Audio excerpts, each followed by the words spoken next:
So I didn't do a lot of research for this. That was your job for the show.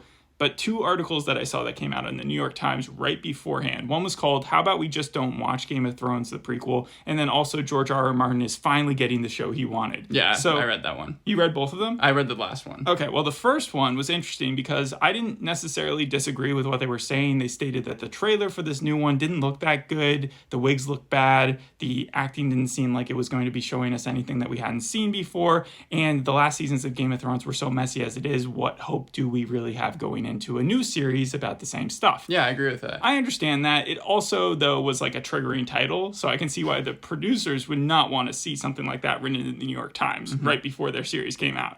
And then George R.R. Martin's article was more about how in the later seasons, it was almost like he was trying to give himself an excuse for why the show went bad. And he was just like, I just wasn't a part of it, you know? Yeah. So I did take that with a little grain of salt. I know that George R.R. Martin, like the episodes that he wrote in the first few seasons were amazing. But he also came out with some series afterwards. I think Night Flyers was his or something along that lines. And it wasn't that good. So, I mean, again, I don't know what to expect with this series, but we definitely we weren't going to miss it. He co-created the show along with Ryan Condal in 2019 when he pitched it to HBO, and they picked it up almost immediately. Ryan Condal has done things like Colony, and he also wrote the 2018 Colony, film. Is that the Sawyer show? Yeah, ran for I think 3 seasons. Yeah, I like that one. I thought it was okay. Like, it wasn't perfect by any means, but he ran that. And then also they had a different show, right, that came out, or that they were thinking about putting out a year or two after Game of Thrones ended, but then that one got binned because like the pilot wasn't that good. Yeah, but this isn't the only show that's supposed to be a spinoff of Game of Thrones. They're supposed to be making other ones that have already been greenlit by this point. It's got its own universe planned out, but like after the 8th season of the original series, it felt like a lot of those plans got scrapped. Yeah. So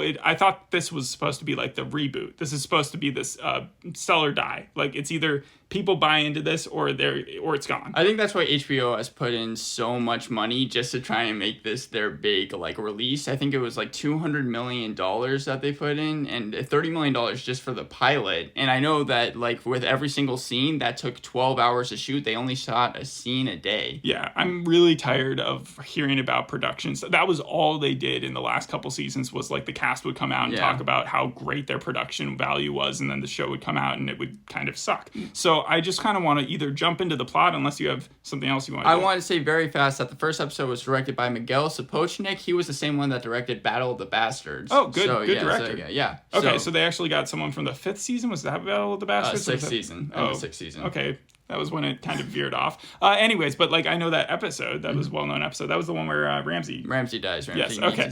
So there will be spoilers probably for the original series if people haven't seen that. And also, I'm not going to spoil anything because I don't know anything about future episodes, but they did run the trailer for the future of the season, and we will talk about that at the end of this episode. Yes. So, but to start off, House of the Dragon, The Heirs of the Dragon is the name of the first episode, TVMA. We get this prologue, right? Mm-hmm. And it's by Rhaenyra, but we don't know that yet. It's a couple hundred years before the events of the Game of Thrones series we watched.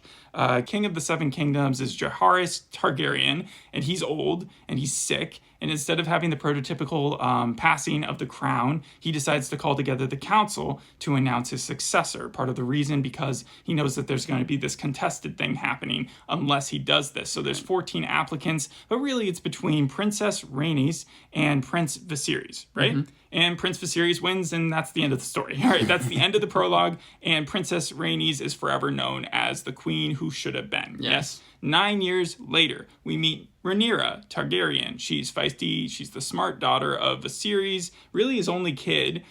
She's also the narrator for most of the series, or for most of this episode, and she lands her dragon Syrax, right? So what'd you think of Syrax? I was glad to see that we're still going to keep dragons in the show. I wasn't sure if we were going to get more of them, because there's 3 in the original. Oh, right? We're definitely getting more dragons. I know that some people were complaining that the CGI was a little bit off. That would be me, yes. Yeah, and they were saying it looked like a PS2 game. I remember how little they wanted to show the dragons and the direwolves in the later seasons, or even any time, because they knew that the budget that they have to throw into it to make it look semi-realistic was going to take a lot out. I think that they downscaled probably some of the budget so that they were able to that they'd be able to show more dragons this season. Yeah. I'm not saying it looked terrible or anything, but my first impression actually was that the dragon looked a little small. And I remember that by the time that Game of Thrones rolled around, they were talking about how in the last years of the dragons, like they devolved and they started getting really, really, really tiny. And I was just wondering if it was already in that process, but then they said that it was just a young dragon and that it was still growing and that eventually it would be the size of Craxus, who's I think the other dragon that we see in this episode.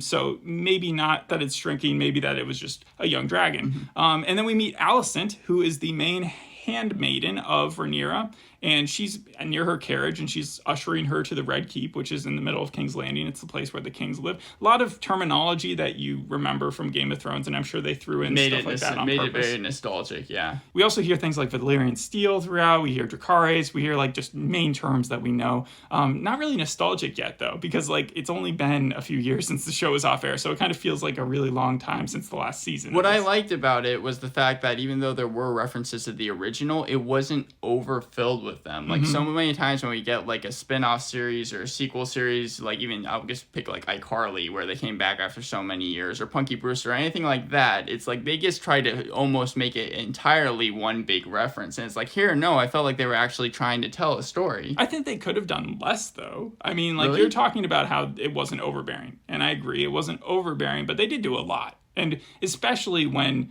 you see the symbolism. Rhaenyra's character feels a little like a replacement Daenerys to me. And we'll talk about that when we get into my pros and cons. But anyways, she finds her mother in the castle, and Emma, that's her name, but with an A, is very pregnant, and hopefully she has a son so that he can ascend to the crown. That's what Viserys' main hope is. And Rhaenyra would rather be a knight than a mother in the future. That's basically the conversation they have, and it's kind of like Arya in the first few seasons, right?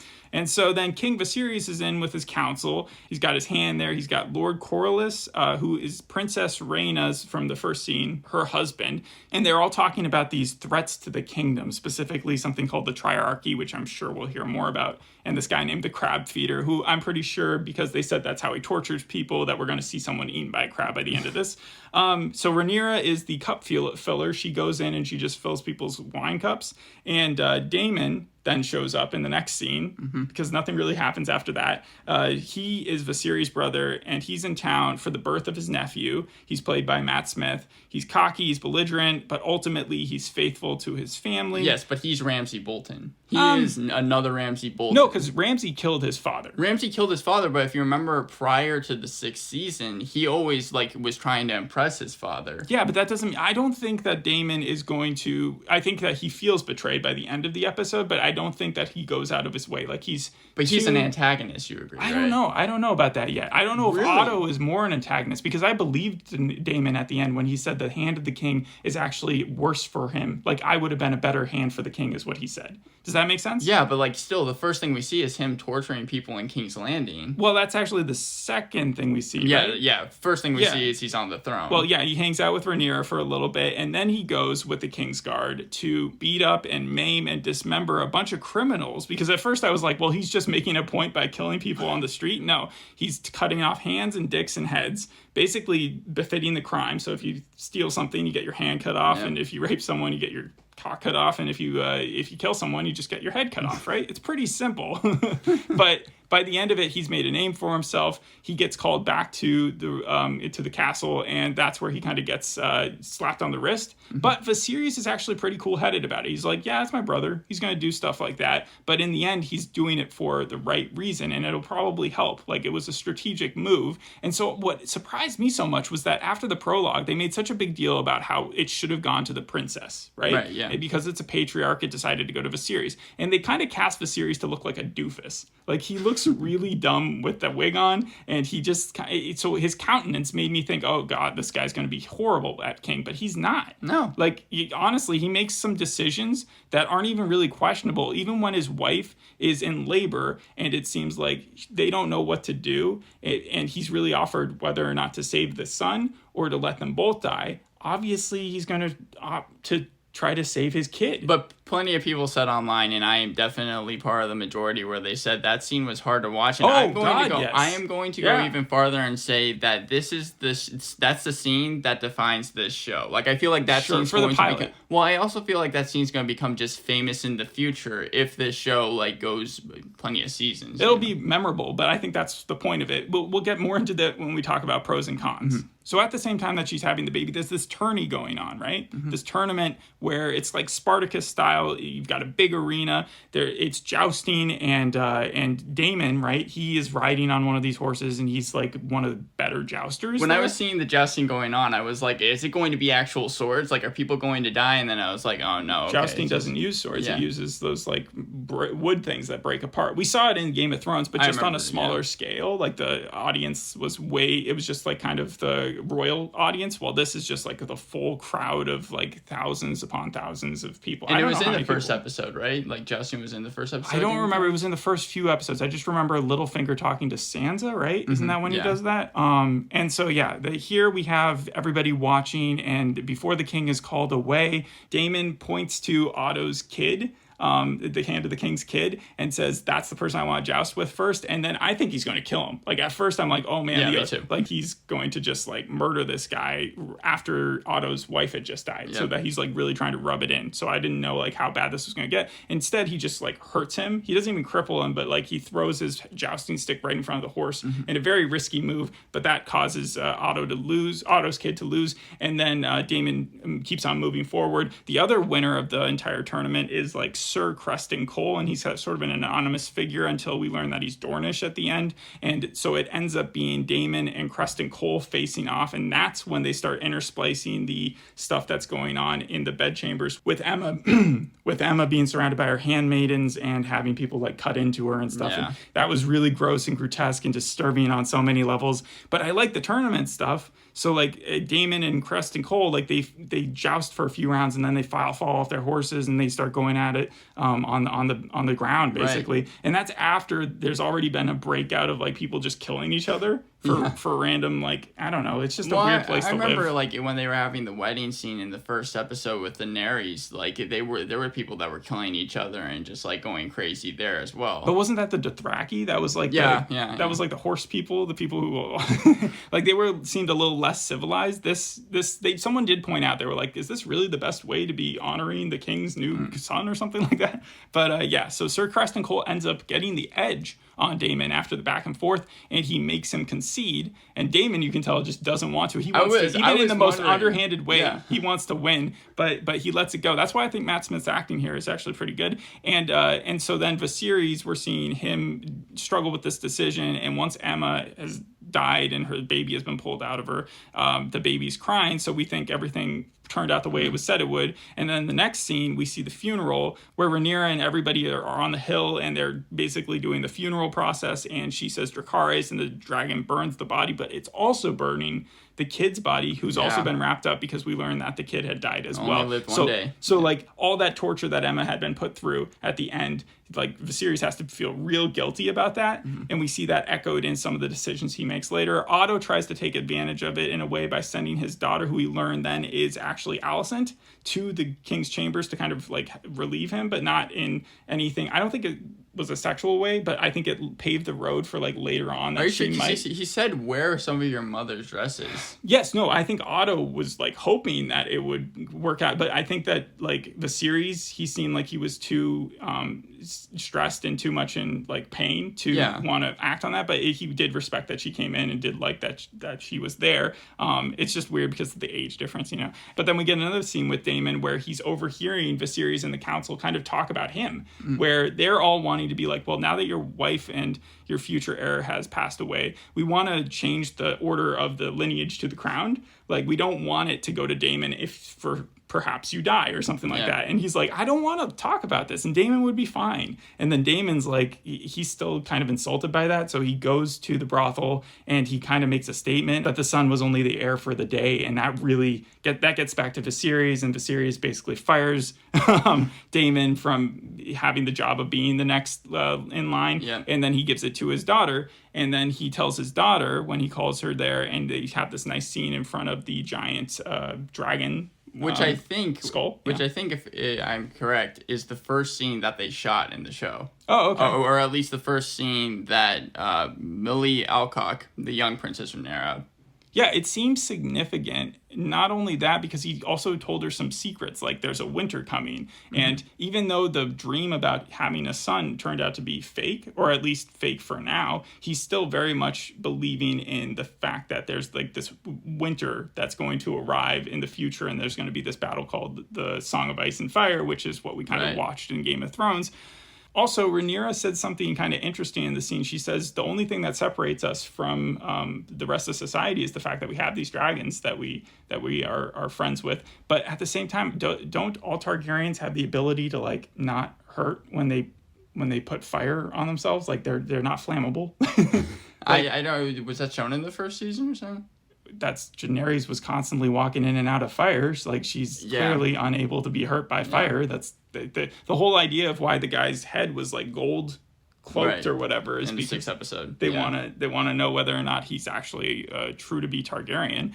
But so yeah, that confused me. And then also Viserys has this weird growth, or not growth, but a sword that's on his back that they said that they were going to carterize. And I was like, how do you carterize someone who can't be burnt? Yeah. And then the show sort of like closes out. I'm trying to remember the last scene. Well, Matt Smith rides off. You mean Daemon? Yeah, Daemon rides off on like a dragon. On his big red dragon, which is Craxus. I'm wondering if he's going to be in the next couple episodes or if he's going to be gone. With the not his wife, because his wife apparently he calls ugly, but this person that he's taken to be his sort of like his mistress. Yeah. Yep. And then Rhaenyra is given the chair. Like everyone kind of vows respect. They promise that they won't contest it once the father dies. And then it's kind of not said, but like everybody understands that she doesn't know what she's getting herself into, but she is getting what she sort of wanted, which is not to have to be just a mother to someone in the future. So, and that's all our characters. Do you want to get into pros and cons now? Right before we do, I do have a 3 truths and 1 lie game on what this show did for marketing. One of them, again, is a lie. So one is that Duolingo promoted a course on their app for the Valyrian language. Okay. The second one was... There was a lot of Valyrian spoken. Yep. If that's the name of... That's the language that they speak? Okay, all right. And then the second one was partnered with Snapchat to offer a new dragon selfie. Third one was that HBO Max paired with Roku, offering new options, giveaways, screensavers, and a Roku rundown show that will cover the new series. And then the fourth one is HBO Max paired with TikTok, releasing miniseries in anticipation for the show. What do you mean miniseries? Like on TikTok, there was a miniseries that you could see. I don't think so. Yeah, you're right. I don't know what that even means, because obviously they're not going to give away anything. It's surprising though, because like, okay, I thought that there would be a bigger cast. Really? It's Game of Thrones. I remember there was like as many people in this episode as there were Starks in the one family. Yes, but I think that they're just focusing on one family to make it almost like simpler. That's what it is. But I do consider that sort of a pro, because by the end of the episode, I was kind of thinking that I would be confused by too many people, And instead, I just got Rhaenyra, Viserys, Daemon, Alicent, Otto, Sir Creston Cole, Aemma, Syrax, Rhaenys, and Corlys. And I knew who they all are. Right. Like, I could recognize them. That was a pro for me as well. Yeah. So that was my first pro. The second pro I have is that Viserys wasn't a putz, like I kind of already talked about, and I can't fault him for any specific decision, even when he gets mad at Daemon for what he did. Like, it seems like they're their biggest supporters. Yeah.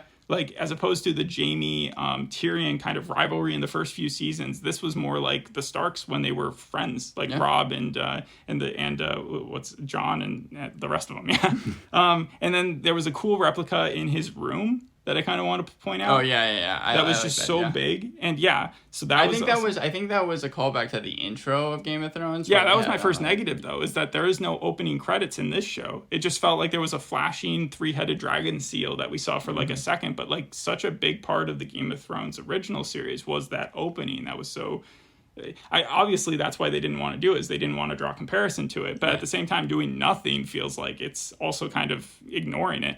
Otto and Daemon, I like how they were setting them up, because at first I thought Otto was the good guy, but when Daemon pointed out, like, then it made me just think of all the things that strategically I think that Otto is going to turn out to be sort of an Iago type of character, where we just don't know it right now, but that he is kind of there for just to succeed and obviously make his daughter kind of like the next level up. Yeah. Does that make sense? Yep. And then it was an hour, despite it seeing it be an hour and 16 on when I first clicked on the HBO Max thing. I was concerned because like the feature length episodes can be good when they're like very distant apart, but like it's when you start getting them to be the norm that it becomes an issue. You see that in Sons of Anarchy, you see that in Stranger Things, you saw that in Game of Thrones. Basically, like when directors just go crazy and they get Carte blanche. Carte blanche, they're able to like choose whatever they want to do. I like that they fit this all into an hour, and then it succeeds in having a very different tone than Game of Thrones. Like, yes, there are obvious similarities, but it doesn't feel like it's just a regurgitation completely to me. And then the ending trailer actually was one of my last pros. It gave me a lot of hope for the future of the series when I realized that it wasn't going to just depend on this one timeline, that we were going to get a jump.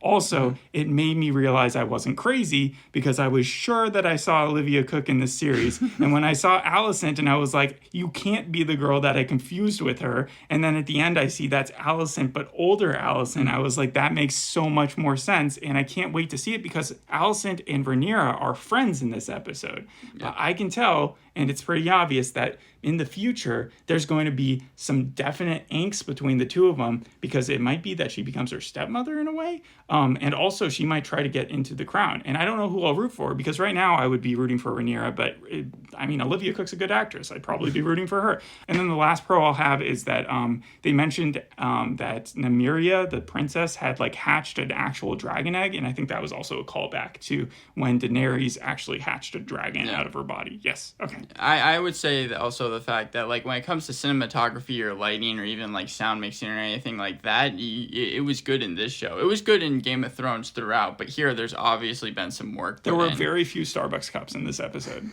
And it doesn't feel like many other shows out there. I really was trying to think about shows I could compare this to, and the only one I could think of was Game of Thrones, and that one's obvious. I had a couple.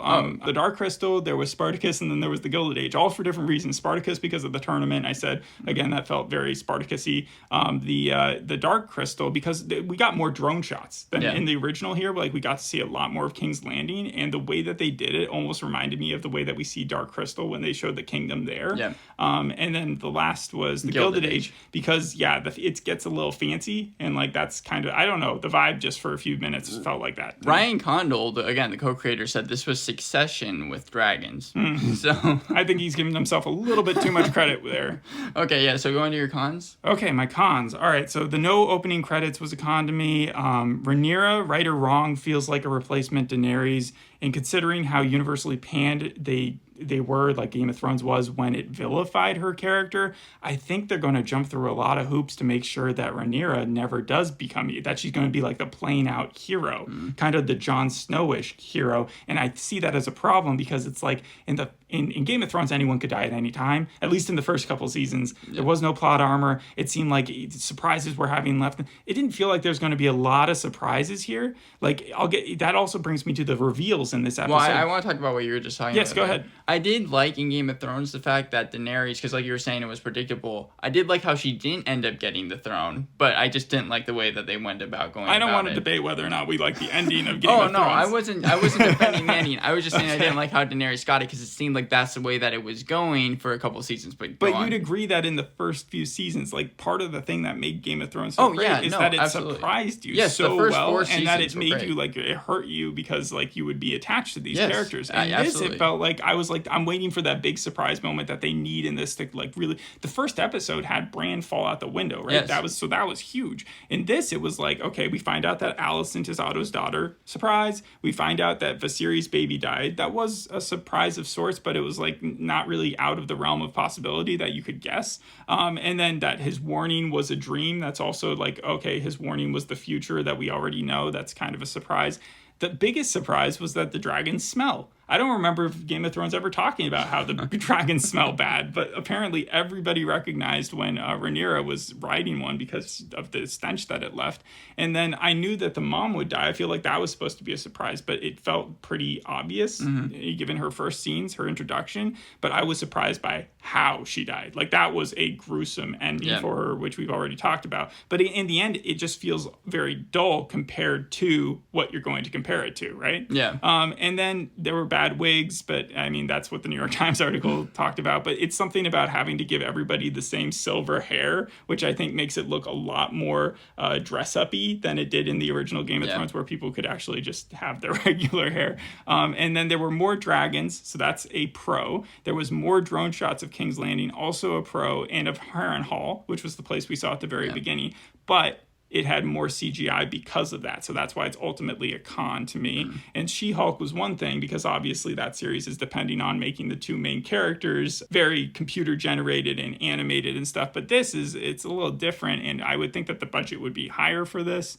And then the directorial choices is kind of a big one for me, because at the end of the episode, they had the directors come out there and kind of like pat themselves on the back for the decisions they made. And every decision they talked about, I kind of was like, ugh. I'm not really big on that one, because I can't think of many examples where someone tries to put clout on their prologue. Like, who likes the prologues to anything ever? And these guys are like, well, we needed a prologue, and we really liked that we did a prologue. And I was like, okay, good for you guys. But like, it didn't really, I don't even know if it was necessary. I think they probably could have told the story. Like, the original Game of Thrones had a very complicated first episode. You saw the murders at the very beginning. We had no idea what that was about. And then we saw the Winterfell, and then we saw like these two families merging and having a very complicated relationship with one another. But they didn't like spell it out for you. This feels like it was spelling it out for you. And then the directors also straight up admitted that the tournament, the only reason it was there was to show what Game of Thrones was capable of, which that means it doesn't have anything to do with the plot. They literally just threw it in there to be like, look, action scene. Great. And it did look cool, but then stick with it, you know? Yeah. Like, just let that be its own scene. Instead, they were like, well, then it was this guy's idea to splice in the forced birth scene with the jousting. So you take your best scene with the action and stuff, and then you splice it with the worst scene, and you make it seem like, But it wasn't actually the worst scene either, it was the worst scene because of this. If they had shown it for like a few seconds, it would have been fine. I'm not saying I was squeamish with it, but it was like they made it seem as if it ended. They were like, okay, well, the audience can put the rest of it in their head and they know exactly what. But then they kept going back to it. It was like, surprise, we're actually going back. Surprise, it's there it again. And it's like, just give us the jousting so we can finish and see one of them. Otherwise, it actually prolonged the scene that everybody wanted sort of to end. And I don't know. It just feels like there was an intricately woven, amazing cast from the first Game of Thrones that's never going to be able to be recreated in a show that's being written as it goes. I agree with that. And also just like the surprise factor. It's like, we know that Game of Thrones had a ton of surprises, but some of the things that made it so surprising was just how dark it went. Like, it literally killed off its main character. This was dark, but it was intentionally dark. Like, but I'm saying, that's what I'm talking about. And I don't know if it's ever going to be able to reach that like level of twist, like the Hodor twist or anything like that. I don't see the show being able to do that. I think it'll have subtle highs. I think that especially when they flip to the main time period, not young version of the queens, but like when you have Rhaenyra and Alicent being the two mains versus the two brothers and what happens with Daemon and Otto and all that. Like, I think there is some potential. It's just never going to meet that same standard. Right. And for me, I would give it a 6 out of 10, and I would not recommend the show until I see it hit that potential. Wow, a 6 out of 10, really? Because I can't ignore the history behind it, and I don't think anyone should have to. Wow, that's lower than I thought you were going to give. Are you going to watch the rest of the series? I will. It'll be the only 6 out of 10 series that I'll probably continue to watch, but I will because of like how curious I am into what happens next. And for that, I mean, I'm literally only giving this episode a 6 out of 10 because it did pass, which I think shouldn't be discounted, because like with most shows, all you have to do to pass with a pilot is kind of have funny jokes or blah, blah, blah. This had to do a lot. It had to kind of not make up for season 8, but definitely make you forget about it so that you're not thinking about that throughout the entire time. I would give this episode an 8 out of 10, and I am going to watch the rest of the series. Do you want me to get into the reviews? Yeah, sure, but did you have any cons? Only like 2. One was that the dialogue got lost kind of in exposition some of the time. The prologue. And it also felt like it didn't have a solid storyline, and it was kind of hard to follow at different points. You say that? Well, okay. Well, it's like they were introducing the characters, but I didn't feel like it actually had any straight storyline that it was trying to like go towards. I saw it as like a one-lined Rhaenyra storyline. Like I was kind of able to see everything through her eyes. Well, I also had some observations, kind of what we were talking about before. It like the show hasn't been off for that long. Had it maybe come back after like a 10-year break or something like that, I would have maybe been like, oh wow, this is really like making me remember the feeling. But I still remember how I felt in season 7 and season 8 of Game of Thrones. Well, it didn't suffer audience. Like, I think if they did the 10-year break thing, you would lose a lot of people who were still curious. Right now is, I think, prime time for people who are just like angry watching almost to see if they can be angry at this show as well. And again, my last observation was that I hope that it has like enough fresh characters and it's not retreads of ones that we've seen before. I think I'm mostly surprised by Matt Smith in that regard, because I saw him in the trailer and I was like, oh man, they just cast Doctor Who to try to cash in on that like promotion, but he's actually acting. Yep. He's trying really hard to give you that complicated performance of good and bad. He probably was my favorite character in the show. Mm-hmm. It has an 85% on Rotten Tomatoes and an 89% audience score. I find it funny. Every single review that I've read is like almost trying to not give the show too much credit because I think they're afraid about what might happen later on in the series. That's fair. So like AV Club gave the pilot a B, which is the same score that they gave Winners coming Game of Thrones originally in like 2011. But every single like review is saying like, yeah, the show's good, but like, you know, we just need to see where it's going right now. Yeah. But it does have a 9.1 on IMDb, and the episode that we watched has a 9. And yeah, it seems like that was it's not an Amazon rated. Prime series, so you know that Bezos isn't there clicking that button. All right, well that's higher than I gave it, but it's around the same rating that you gave it. So. Yeah, and it's around the same rating of Game of Thrones in general, 9.1 and 9.3. Well, I guess I should also say that I gave up on the Game of Thrones series a lot earlier than, like, I still watched it, but I gave up on, like, it being as good as people were making it out to be way earlier than I think most of the crowd did. Yeah. Like, after season 4, I started being like, well, these episodes aren't that great. Like, season 5 was not my favorite. Yeah. Yeah. Also, I want to say Greg Yankees, he's done a wide array of shows like Nip Tuck, Prison Break, Heroes, Lost House, Banshee, Snowfall, The Old Man. He's going to be directing episode 2 of this. So, okay. I mean, they're getting people with, like, a resume on them. When do they make that change, do you know, to the older cast? I think it's going to be the next episode. It's going to be 10 episodes, but Young Rhaenyra was only in one episode? I think, but I'm not sure. I thought it was going to be, like, almost even mid-season. It could. I thought maybe that Viserys is going to die, but they were first going to show us the story of Viserys and Daemon, and then after a while, then it would become the story of Rhaenyra and Alicent. I should clarify. I think it's going to be you have no idea. So I don't know. All right, anything else we should talk about? Anything else that we missed? I'm sure there's a ton that we missed, but, like, anything else that's worthy of being spoken about? Obviously, we don't know the history of a lot of the Game of Thrones lore, and we didn't read the books. Yeah, and this is based off the second half of George R. R. Martin's book, Fire and Blood, which was published in 2018. Does George R. R. Martin actually jump in here at some point and start writing them? He said that he would want to if, like, the occasion arose, but I don't think that he's written any episode for the first season. I guess. They still want him to just finish his book. All right. Well, thank you for listening. We'll see you on the next episode. Bye. Bye.